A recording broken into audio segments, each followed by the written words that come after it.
Yeah, making the new IP is, how can I put it? It's just don't do it. It's insane. I mean, it's a very difficult process. You have more questions than you have answers, especially when you come from like you've been making Uncharted 1 and Uncharted 2, just kind of like now like things are going, you just kind of like good momentum, and then suddenly that momentum like just drops, it stops. It's a very challenging process to create a new IP, and you're gonna fail over and over again, but that's what it takes. New IPs are really hard. They're hard because you don't know what's fun yet. You're building new tech, new AI, establishing new characters, new art, all this. You don't get that controller in your hand for like 6 months to a year. You don't know what it is yet. I remember like ages ago coming on the project and what are the Infected gonna do? Like, what are they gonna do? They're gonna behave like this. I'm like, okay, we're like trying to imagine what's gonna happen. Fast forward like 4 months, they don't do that at all because it didn't work, right? It's hard mode, right? Like it's game development on expert. There's a big thing about making a game, right? Which is a game has to be fun.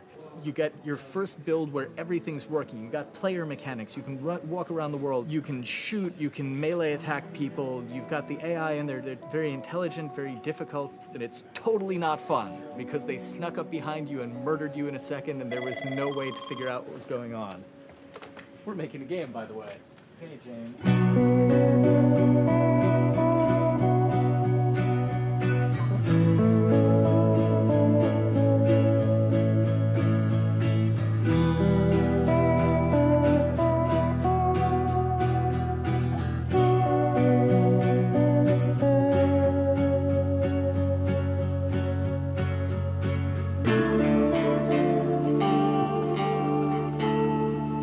It's grown quite a bit since I started. I think I was the 12th employee or something back when we got started, but we've tried to stay true to those smaller studio roots. I've been here for 16 years. There's just no reason to leave. I just like the environment here. It's very non-corporate. I think the way we work on Naughty Dog is kind of special because we don't really like hierarchy or bureaucracy, and no one is really just a manager here. Naughty Dog has a very flat structure. We pretty much all report to the co-presidents and the game directors. I always tell people when we hire them, just like, my job is going to be able to trust you. And that's what I want. I want just to give you something and you go with it, and I know it's going to get done. We believe in iteration, we believe in collaboration, and we believe in the people making the game working directly with each other.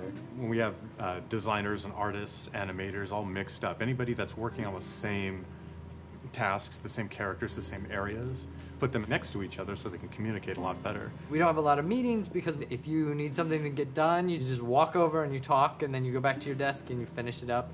And I really like that. I like when I just walk in the office and I see just designers talking with the programmers or programmers over the animators and talking to them. I think that's when really the magic happens. Naughty Dog, we really try to cultivate a culture where anybody can criticize anybody else's work. And we encourage people to be blunt about it and not try to sugarcoat it too much. It takes too long to be nice sometimes. It's not personal. It's based on more like how can we make a better game. We want everybody to have a voice. We want to cut out all the bullshit if we can, making sure that people are making decisions not based on ego, but what is going to benefit the game. When you see that people trust your opinion and that they value it, it's such a great feeling. You really feel like you're working as a team on a collaborative effort. We want to sort of remember where we came from and you know why we were successful then, and try to continue that success now. We make games. That's what we like to do. Back when Uncharted 2 wrapped up and we decided that we were going to build this second team and create a new project, we kicked around a lot of ideas. One of the very earliest ideas was to go back to Jak and Daxter. It's really near and dear to us. We really love those characters in that universe, and we think that there are some interesting stories still to be told there. We started to realize that it was not going to do justice to the franchise that the fans had fallen in love with. It would be shifting it so far in a new direction that we felt that effort would be more justified in developing a new IP. Neil and Bruce came to Christoph and I and said they wanted to do a post-apocalyptic game. I think the core essence of what they wanted to do, though, was to try to tell a story about two people and how their relationship evolved over the course of the entire game. That potential, oh wow, there is something very special about that game. This is going to be polished. Like, you're not sure if it's going to work or not, and you have doubts. And like, should we be doing a game like that? Should we be doing a first-person shooter? Whatever. Like, you ask yourselves all those questions. And the creative director and the game director are the core of the team that have to really see eye to eye. That's why you have that balance between like Bruce and Neil, and Neil's gonna try to push just the story and the characters, and Bruce is going to try to push that with just the gameplay as well. And so it's kind of like those guys are just trying always to find the right balance between the two. It's a very delicate process. We feel that the interactive medium has an untapped potential to touch the feelings of the player. You have that connectivity, the fact that I'm actually in the world and participating in what's happening on the screen in front of me gives us some sort of advantage to make you feel connected with what's actually happening. At Naughty Dog, that's what we're trying to do, is pair story and gameplay together. If we can make you feel like you're actually with these characters on that journey, and you're invested in those stories and those characters, then you're feeling, in theory, the same thing that they're feeling. As the story evolved and took different shapes and different forms, the thing that was always there was Joel and Ellie. And because of that, everything kind of grew out of that relationship.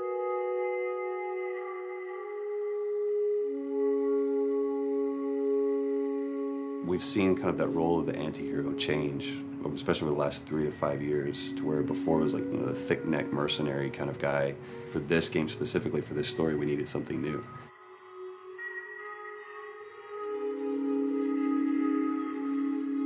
The reason we didn't want to make Ellie Joel's daughter from the get-go is because it wouldn't have anywhere to go. Of course, at that point, he'd be willing to do anything for his daughter because that is what a dad would do for his daughter. If they didn't even know each other at the beginning of the story, then we start from scratch. It's almost like the player has the same relationship to Ellie as Joel does. And we could take our time to build that relationship between these characters. And if we do it right, then the player will be feeling that same growth that Joel does. And we're kind of mirroring that emotional relationship between the two.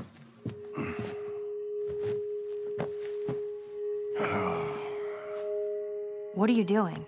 Killing time. Well, what am I supposed to do? I am sure you will figure that out.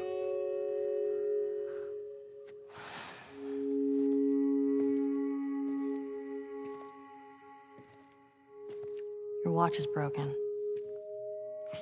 It's exciting that Neil wrote something like this, where he's like, I don't want to make the stereotypical characters. I want to make real people in this crazy situation and these forced to make decisions that are really tough. Like, what would we be like in those situations?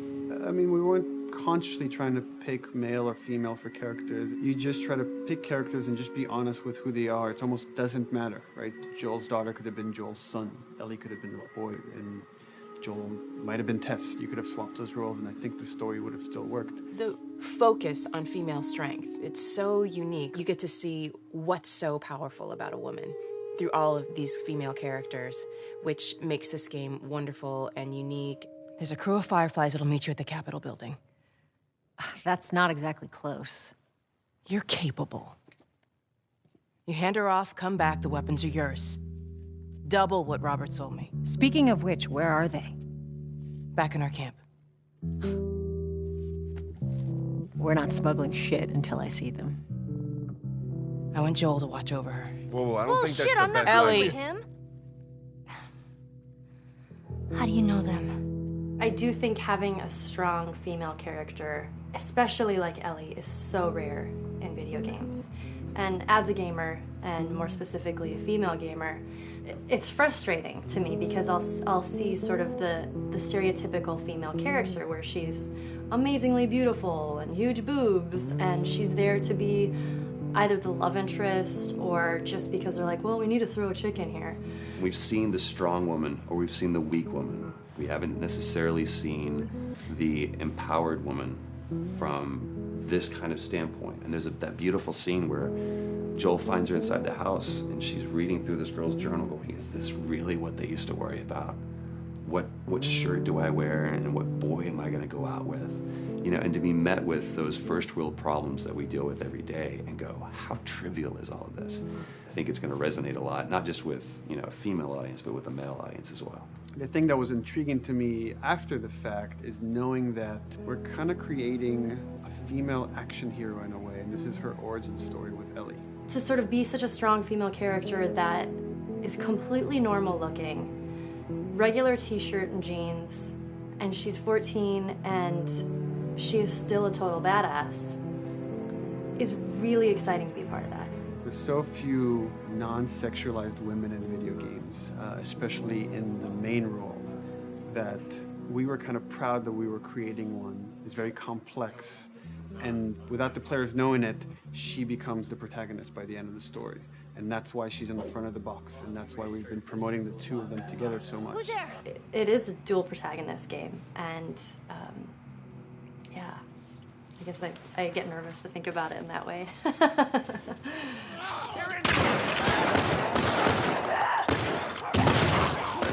We couldn't talk about it. In fact, in interviews we've been lying about it, saying you never play as Ellie because it was so important for that to be a surprise. Sorry, journalists. Here we go.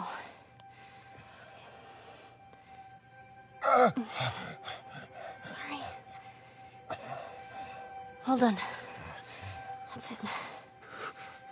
The tone of the game was set pretty early on that we knew that we wanted to make a really grounded story. We knew that we wanted to make the player feel the sense of tension and dread and go through the same emotional roller coaster that Joel and Ellie were going through. One of the things we kind of struggled with is to say, well, if we want to really ground this world and make it so like realistic, maybe we shouldn't have anything that could be perceived as a monster.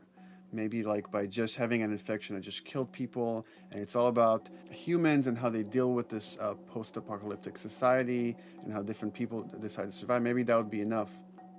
And what we realized is because we're making an action game, a lot of the storytelling happens on the joystick. And once we remove the infected, it's like all of a sudden now we can't tell the story through gameplay of what happened to the world.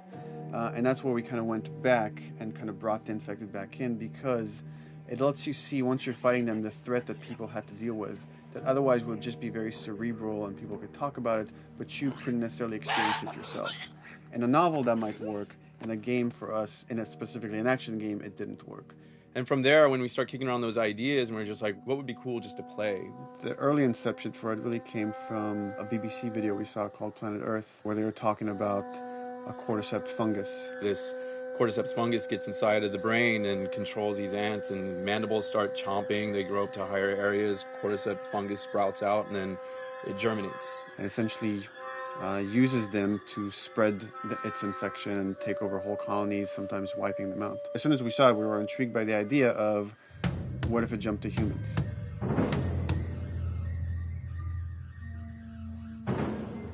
So what would happen? How would people react? What would happen to society? As we're trying to develop the look of the infected, we went through so many different iterations, some that looked really alien and subhuman, some that looked just essentially like zombies, and we couldn't find like an original place for them. But one of our artists just did this kind of photo mashup where he took a bunch of images of diseases or images of fungal overgrowth, and he kind of mashed it all together and he threw it on this person. It was a very iterative process, making sure that the fungus felt properly integrated, like it was part of the body, growing out of the body. And not just fungus growing in the head, but it's tearing the face apart, cleft down the middle, this gaping maw of a mouth with the crooked teeth. And it's in great agony as its humanity and its brain is still somewhat functioning. Maybe you still have some human cognitive abilities or thought process back here. This isn't some decaying corpse on the ground. This is a living thing that's going to be coming after you in the world. The fungus is always the focal point. So you can see from a distance, oh, this guy's infected. I can tell straight away. In fungus, they have these beautiful saturated colors, and we really like that conscious of this something so horrific that it's going to like stop at nothing. It's relentless force of death, and yet elements of it are beautiful. It's not just about gore. It's not just about everything about it being scary, because to us it's actually scarier when things on it are somewhat benign or somewhat beautiful. It was evident that we were onto something that was quite a bit different and something that we hadn't really seen before, which was eerily human but very disturbing. And it seemed so creepy and so unique that right away we gravitated towards it, and it's like, this is our base infected. Everything should kind of come out of this look.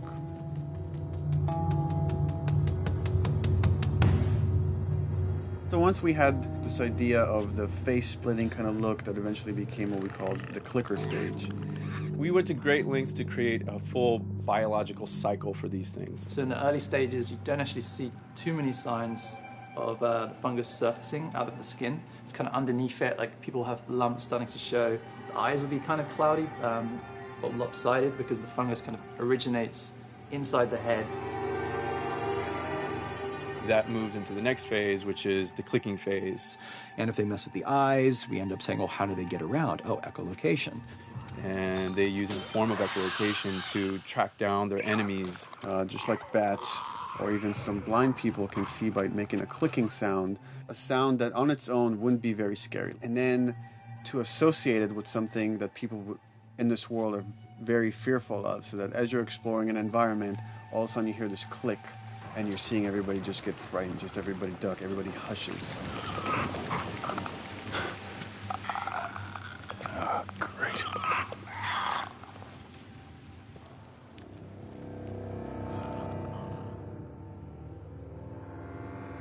The bloater is the most severe of the stages. So large pieces of the body has been replaced by these kind of fungal plates. The fungus completely takes over the body and blooms. They're kind of covered in things that have been growing on them. Things like moss and like little life on life kind of.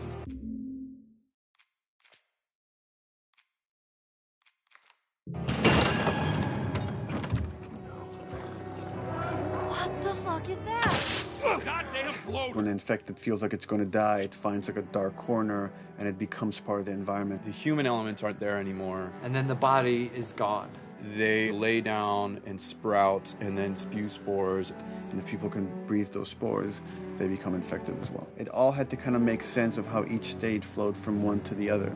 And that's hopefully how we've created a world that you can kind of look through it and understand the science behind it and say, I could buy this, I could get into this.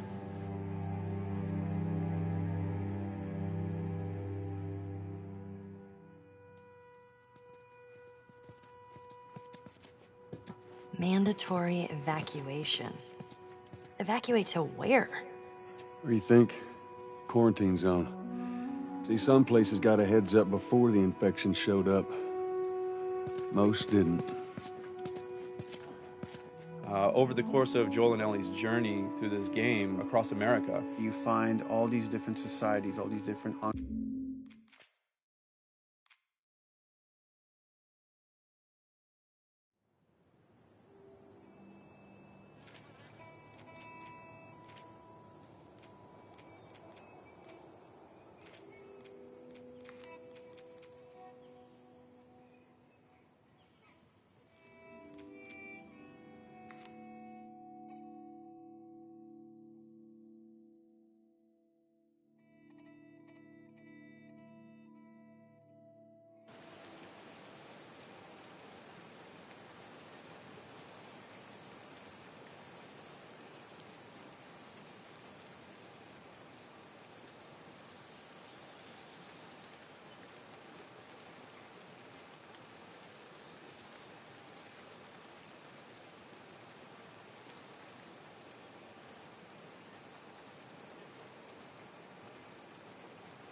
So much for this road.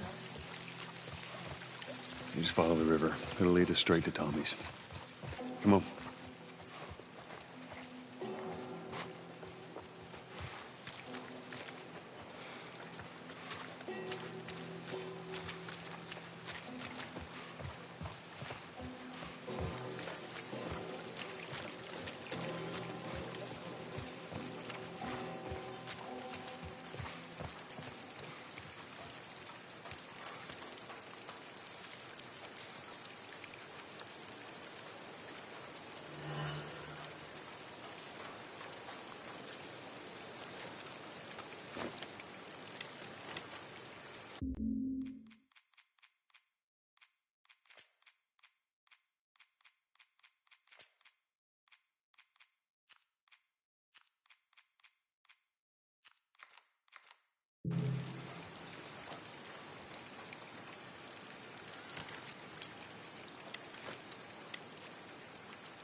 What happened between you two? What do you mean?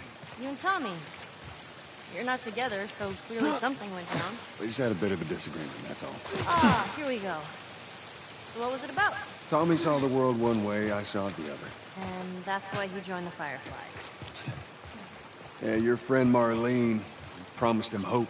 That kept him busy for a while, but just like Tommy, he eventually quit that too. How was it? The last time you saw him? I believe his last words to me were, I don't ever want to see your goddamn face again. Jeez.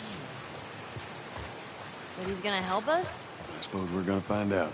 Well, with or without his help, we'll get there. Let's just keep going.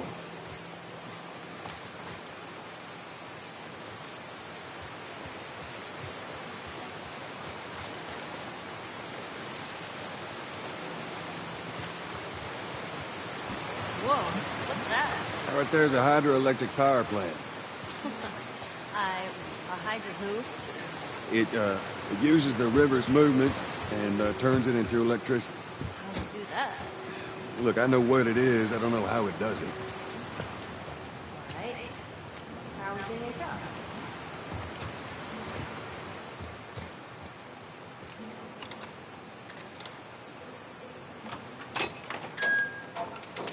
There you go. Cool.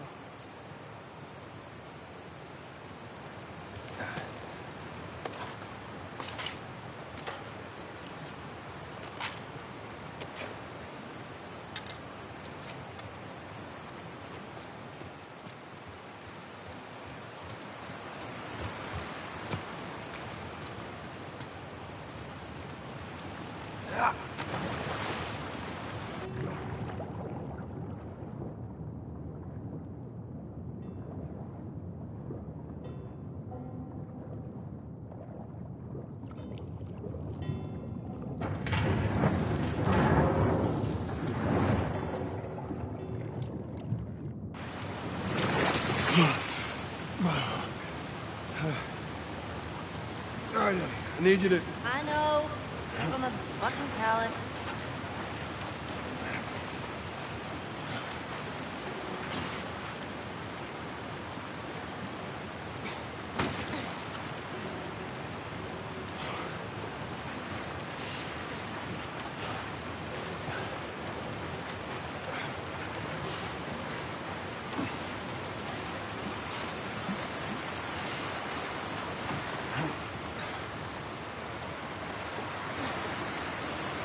Oh, give it a spin.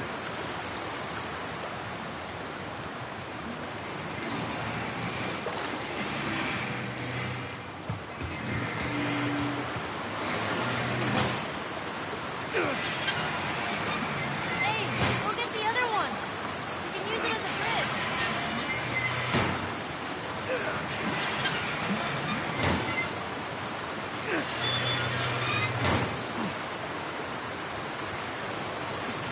careful crossing that thing. I will. Teamwork.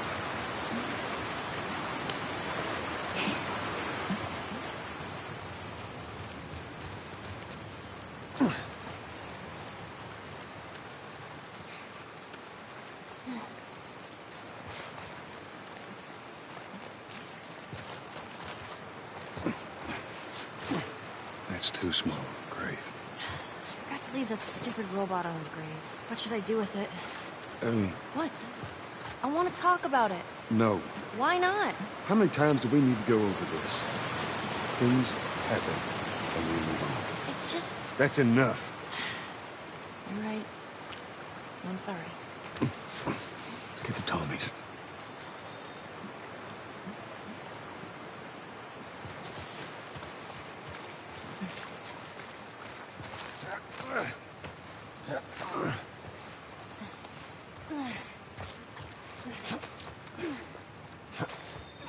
Oh, I'm so hungry.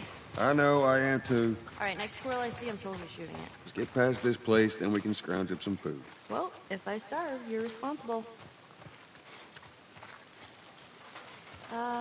Should we head in? Ain't no way around. Gonna have to cut through the plant.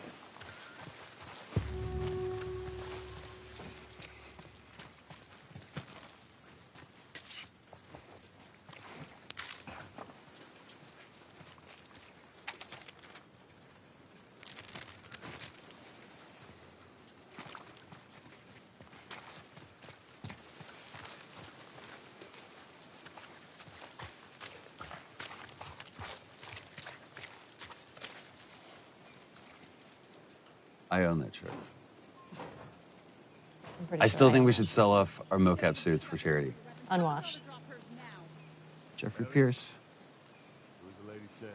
Ashley Scott. Sorry, Ashley Hart. Oh, yes. Ashley Hart. She was married. We didn't know the place was occupied. We're just trying to make our way through. Through to where? They're all right. But you know these people? Know him.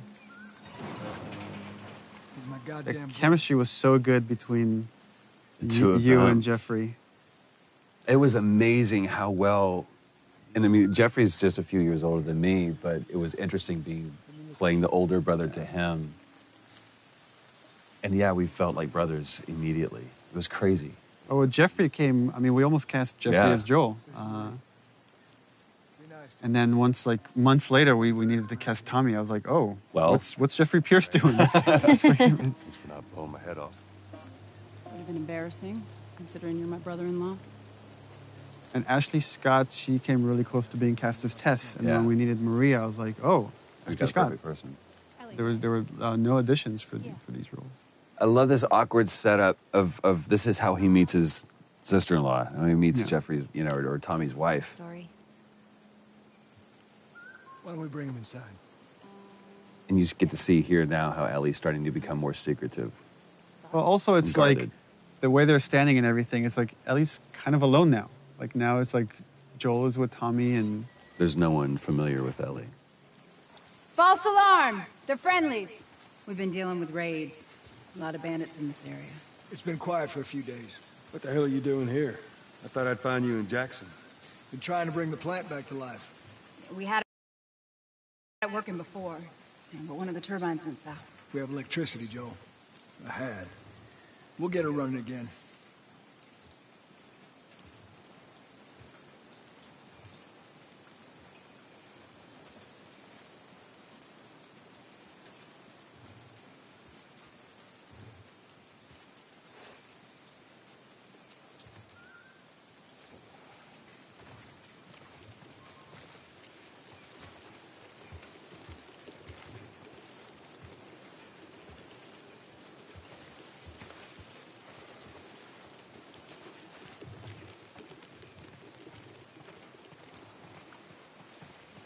No way. You guys have horses. We got a whole lot of them. Hey, Tommy, give me a hand with this. Sorry, I'll be right back. Can I? Yeah, of course. He likes when you pet his ears. You ever ride one? I actually have.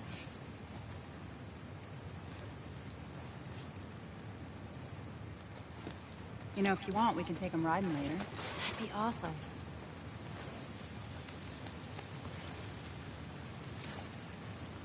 There. Hey, thanks, Tommy. No sweat. All right, let's continue the tour.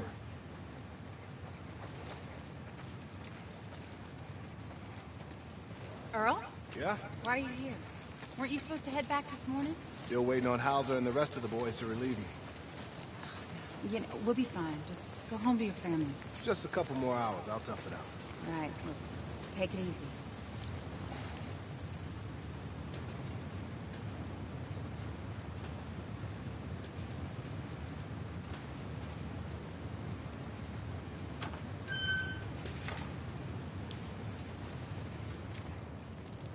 Maria. Yeah, go ahead. We're in the control room. Steve's about to start it back up. You want to come check it out? I'd rather eat with Ellie. It's my turn anyway. I'll go. I'll come with you. Go with Maria. Put some food in you. Joel. Come on, Ellie. Let's give the boys some space. I'm sending Tommy over. Stand by. This will be the 6th time of them trying to get the turbines back online. We've been here just a week, and it feels like forever.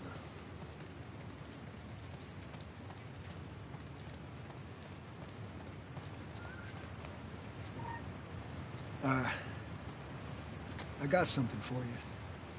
Last year I went back to Texas, back home. Most of our stuff is long gone. Most of it.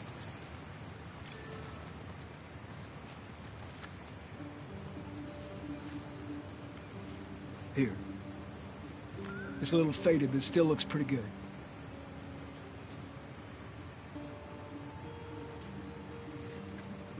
I'm good.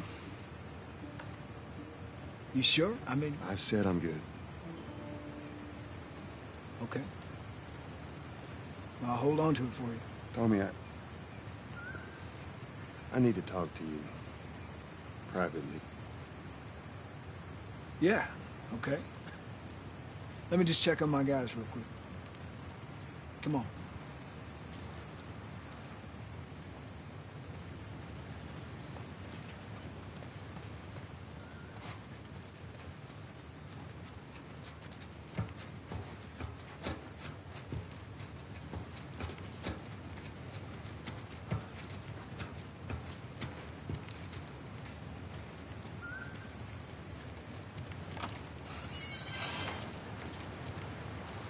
I don't know what you heard, but you should see the town. We're over 20 families strong now. It was Maria and her father. They set up this place with the idea of being self-sustained. We had crops and livestock. Remember how we thought no one could live like this anymore? We're doing it. What do you do for protection? The adults take turns guarding the perimeter. We even got an electrified fence when the plants are. You still got to deal with infected though, right? Who doesn't? It's the world we live in. Or maybe you don't have to be.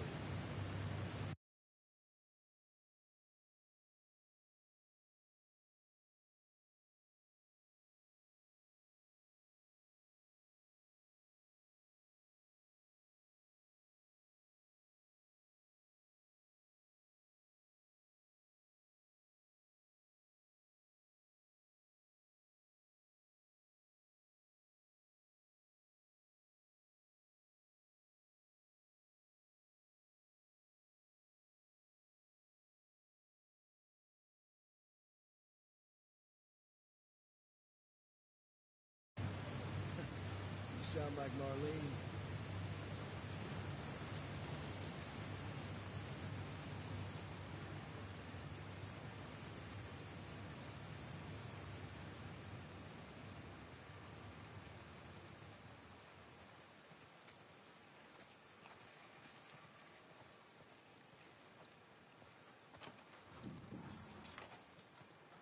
These two geniuses are gonna bring this plant back to life.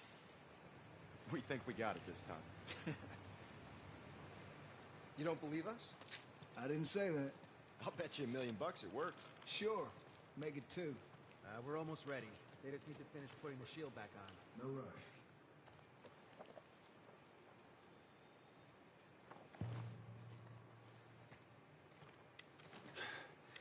Let's see what we got.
Where'd you go?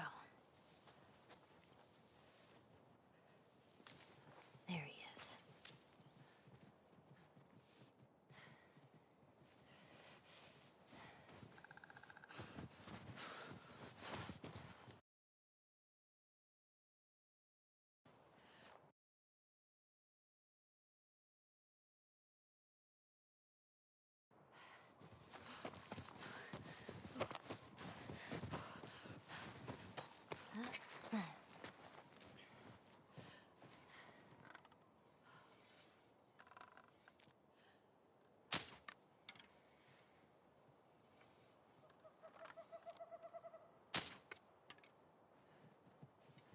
So close.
Got you.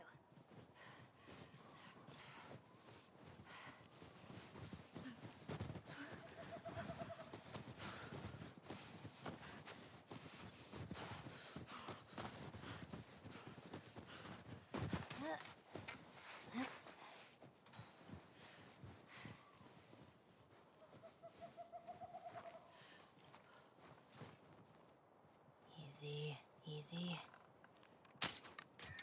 Got you. Crap, he's fast.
What is this place?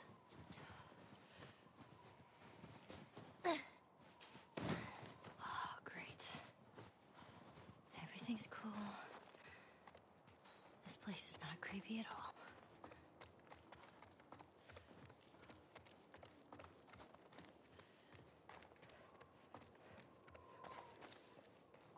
Oh.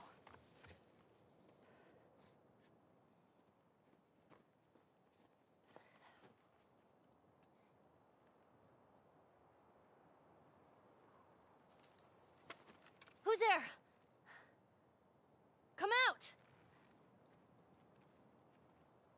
Hello? We just want to talk. Any sudden moves and I put one right between your eyes. Ditto for Buddy Boy over there. What do you want? Name's David. This here's my friend James. We're from a larger group. Women, children. We're all very, very hungry. So am I.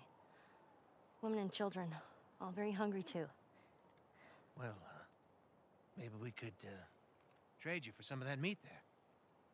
What do you need? Weapons? Ammo? Clothes? Medicine. Do you have any antibiotics? We do. Back at the camp. You're welcome to follow us I'm back. not following you anywhere. Buddy boy can go get it. He comes back with what I need. The deer is all yours. Anyone else shows up... You put one right between my eyes. That's right. 2 bottles of the penicillin in a syringe. Make it fast. Go on.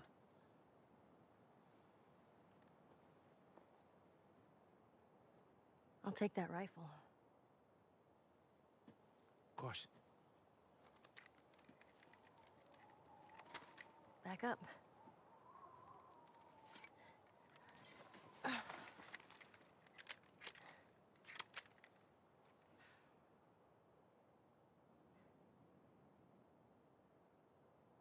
It's probably gonna be a while. You, mind if we take some shelter from the cold? Bring him with us.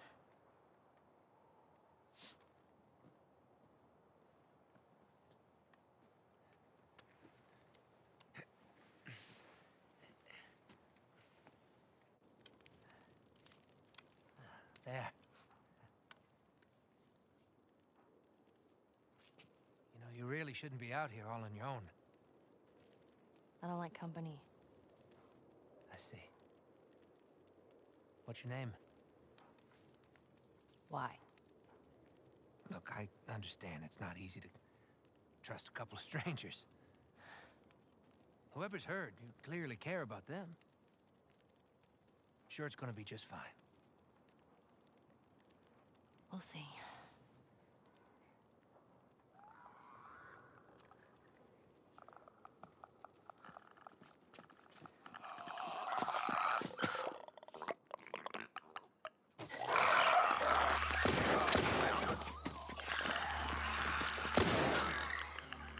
You had another gun? Sorry. Hey, I'd really like my rifle back now. No, you have your pistol. Hope you know how to use that thing. I've had some practice. No matter what, we have to keep them out. Let's hope they don't find him. Cover the windows. Okay.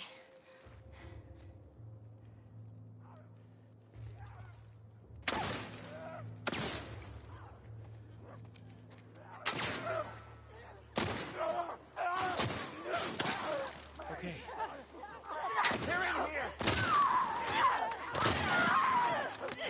Make every shot count now.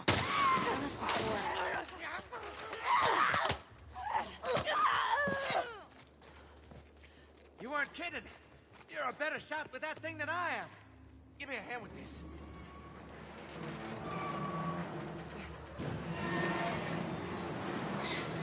Come on!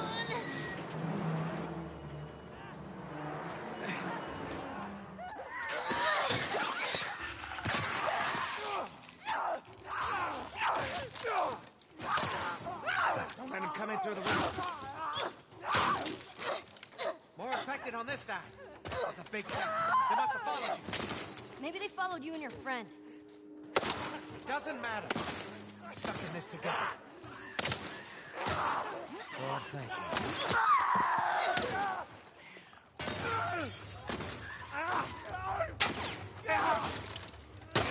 Way to go, kid.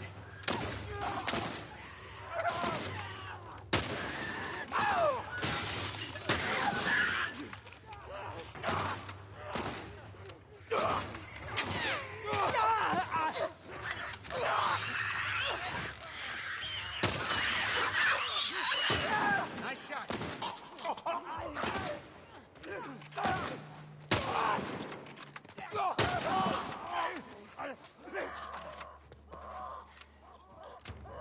Screw it. We're getting out of this room. All right, kid. This way.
Come on, I'll block their path. Cover the stairs.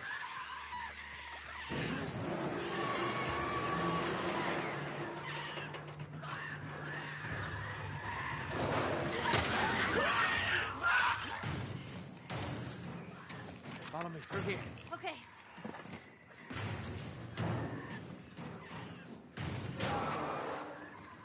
Do you know where you're going? Oh, great.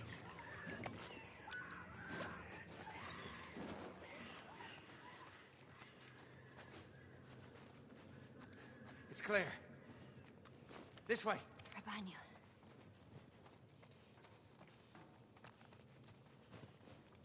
How are you holding up? You don't need to worry about me.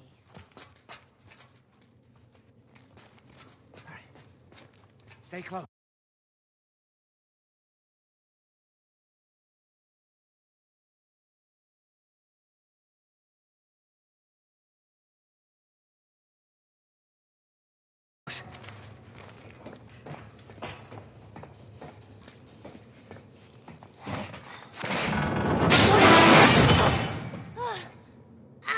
Hey, kid, you all right? I'm fine. More clickers. Get out of there!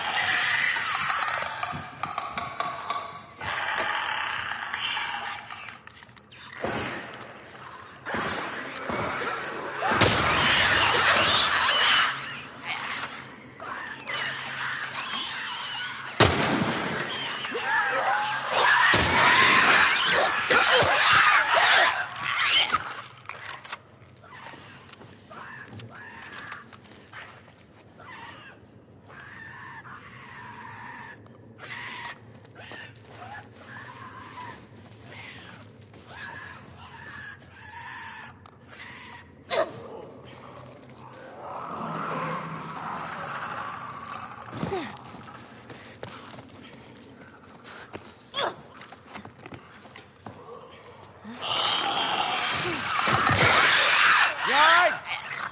There you are. Come on. Doors this way.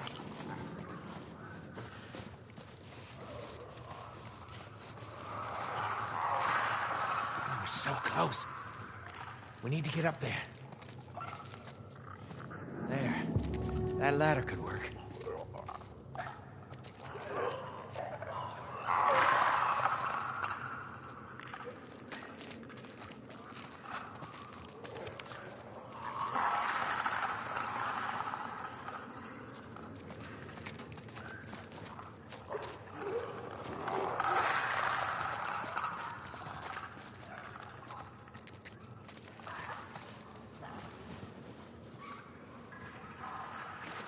Here. Come here. Boost me up. Ready? Uh-huh. Here.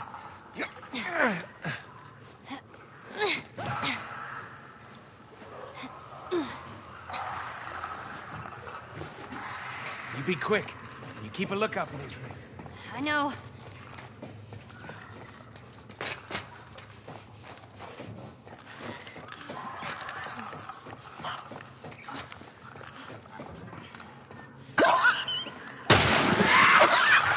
What's going on up there? Everything all right? Yeah, it's okay.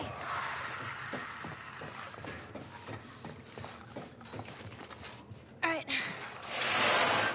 Here we go. Come on. All right, look out.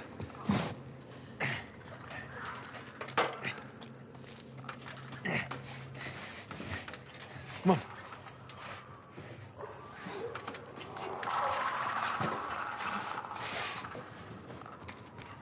Through here.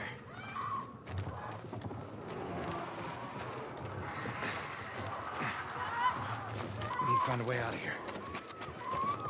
Yeah, no shit. Gotta watch your language. Okay, old man.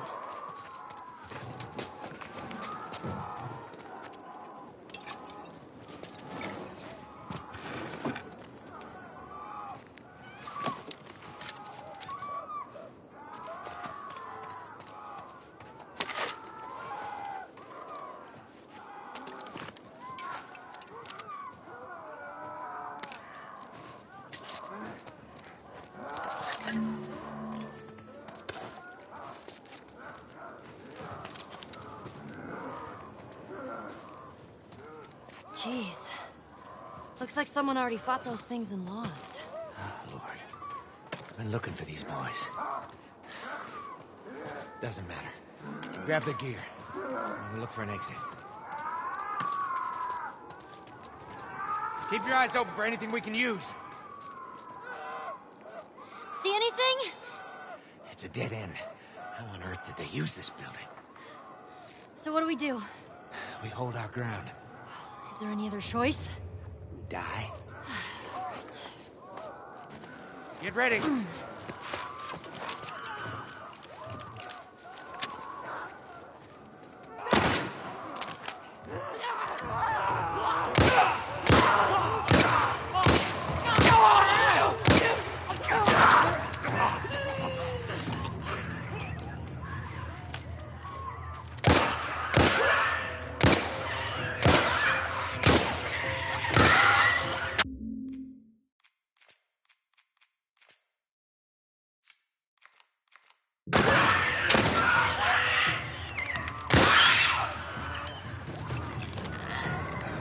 You hear that? They're on the roof. I know.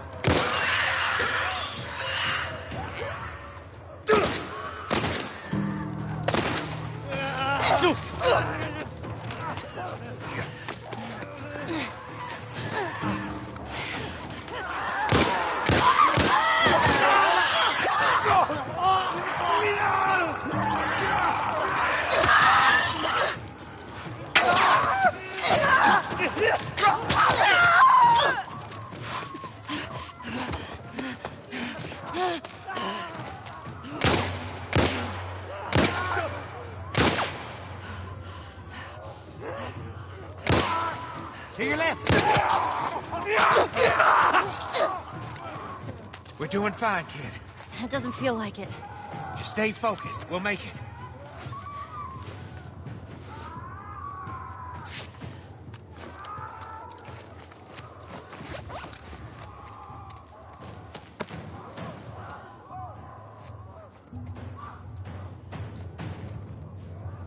Here come more. How many of these things are there?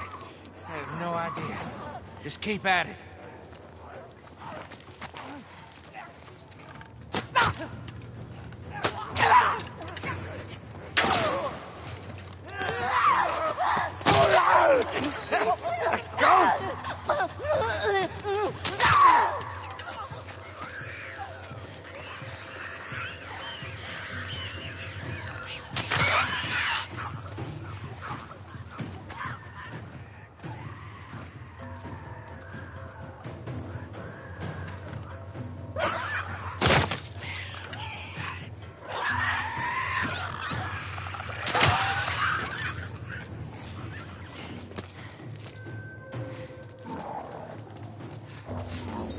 That doesn't sound good. It's a bloater! A what? It's one of those big fucking guys!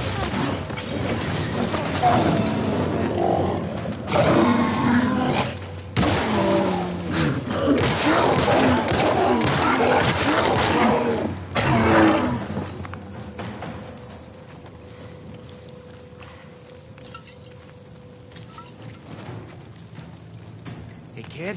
Yeah, You know, I think we did it. like we killed all of them? Oh, don't sound so disappointed. More like disbelief.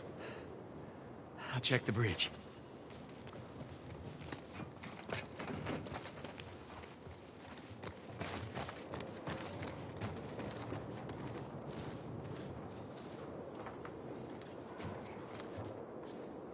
Listen,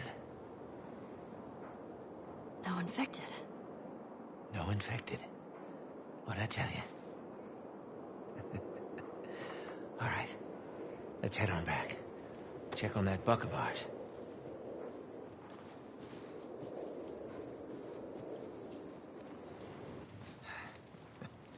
Well, you handled yourself pretty nice back there.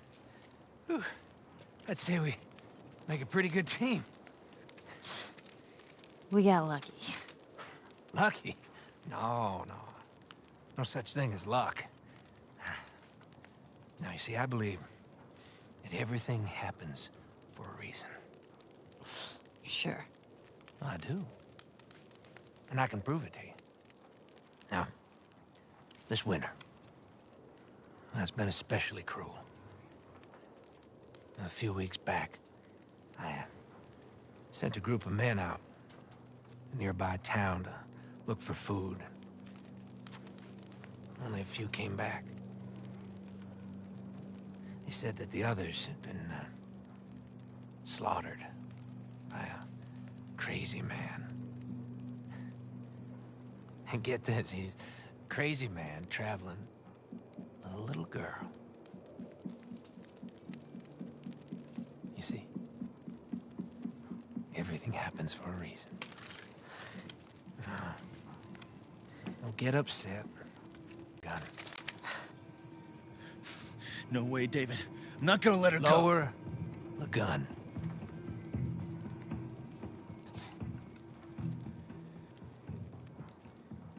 Now give her the medicine. The others won't be happy about this. Yeah, well, that's not your concern.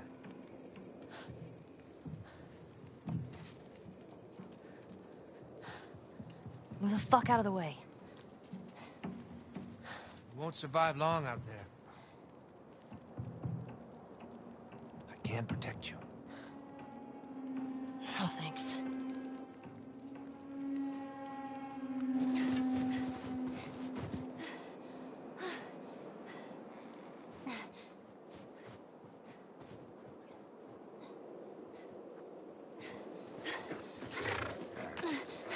Let's get out of here.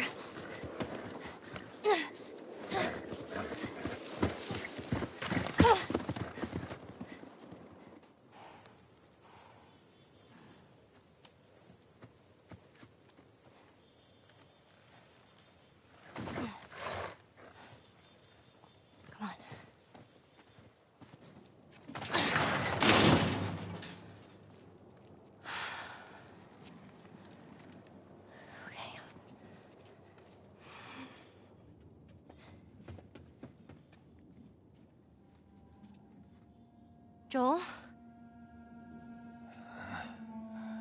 Oh. I only managed to get a little bit of food. But I did get this.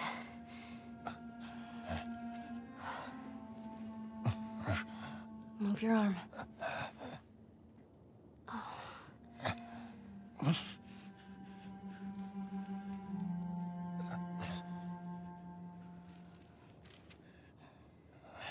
Here we go.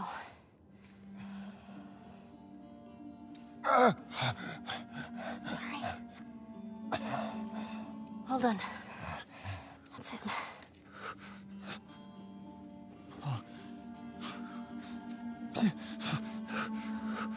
You're gonna make it.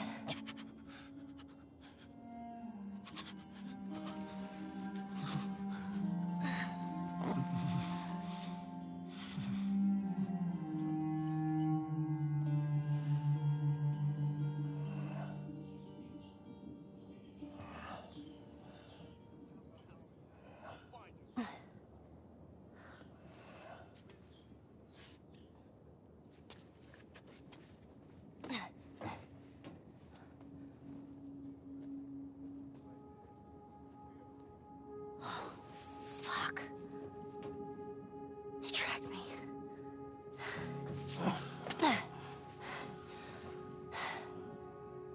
I'm gonna draw them away from here. I'll come back for you.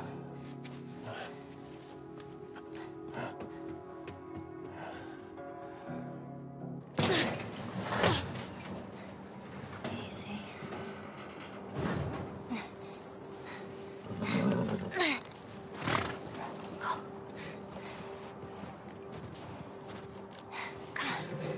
Are we even sure she's here? Man, more horse tracks down the fucking street. She's here. Hey, I got her! Get your ass over here! What are you waiting for? Shoot her! But David said... Fuck David! No! Shoot her now!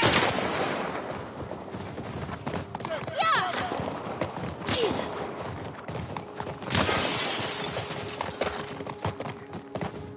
Don't let her through! Aim for the horse! Get your ass off that damn horse!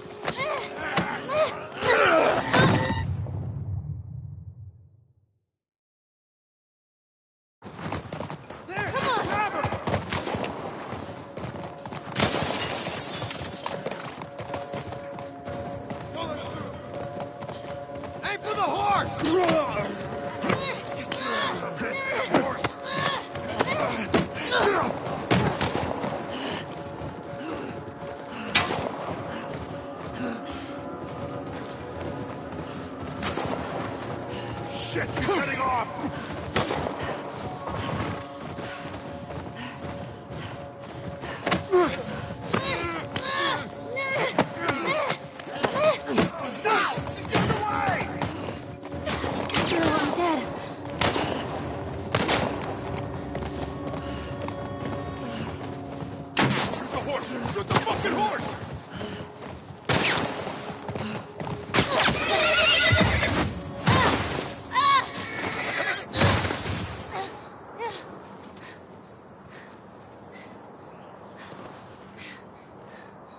Oh man. No. Shit. Where is she? She fell down the hill somewhere. I don't see her though.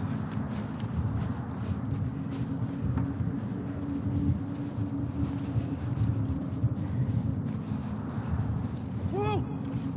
Right there! By the horse!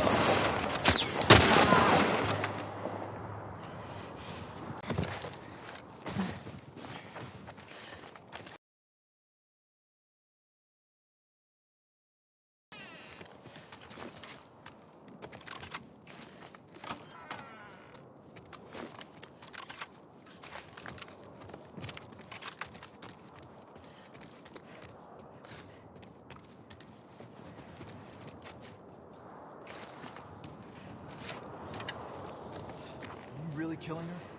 David said he wants her alive. He doesn't get to make that call. James told me it's the girl from university. How many of our guys were killed there? Oh, shit. I didn't know that was her. Screw David then. Take a chance with this. I just want to finish up and go home. Freezing my ass off. Shit!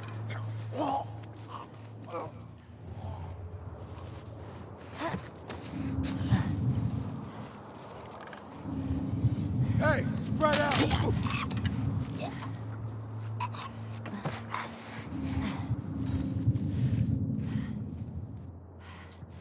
I'll search out here. Go check over there.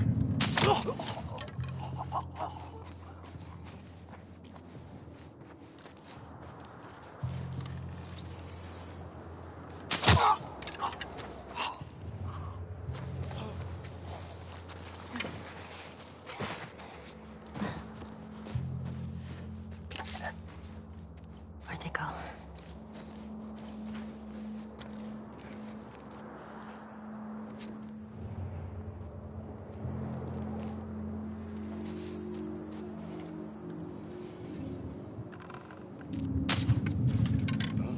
Did you hear that? I think there's something over there. Over there!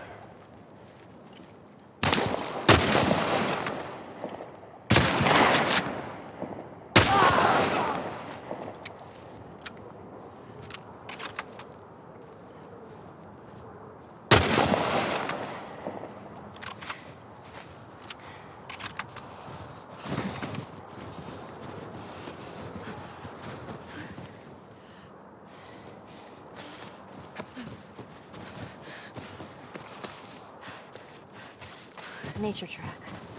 Okay, that should get me out of here. Here we go. Okay, don't fall in the water. Don't fall in. Oh shit.